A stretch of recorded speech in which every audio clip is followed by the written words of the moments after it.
క్రీస్తునందున్న ప్రియులకు ప్రేమతో వందనాలు తెలియజేస్తున్నాను.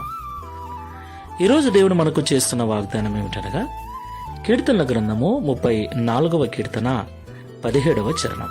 నీతిమంతులు మొరపెట్టగా యెహోవా ఆలకించును, వారి శ్రమలన్నిటిలో నుండి వారిని విడిపించును.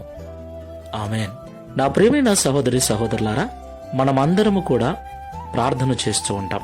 మన సమస్యల నిమిత్తం, మన కుటుంబం నిమిత్తం, మన బంధువుల నిమిత్తం అనేక కారణాలు బట్టి దేవుని సన్నిధిలో దేవుని సహాయం కొరకు మొరపెడుతూ ఉంటాం, ప్రార్థన చేస్తూ ఉంటాం.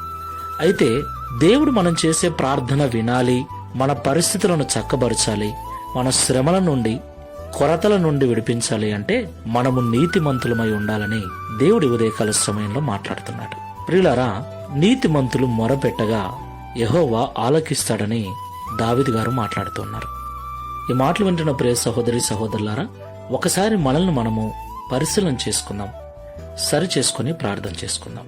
ప్రేమ స్వరూపుడా, పరిశుద్ధుడా, పరిశుద్ధమైన మీ నామమునకు స్తోత్రాలు చెల్లిస్తూ ఉన్నాం.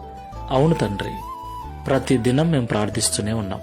సమస్యల కొరకు, రోగముల కొరకు, మా పిల్లల కొరకు, తల్లిదండ్రుల కొరకు, కుటుంబం కొరకు, క్షేమము కొరకు, ఆరోగ్యము కొరకు ప్రార్థన చేస్తూనే ఉన్నాం.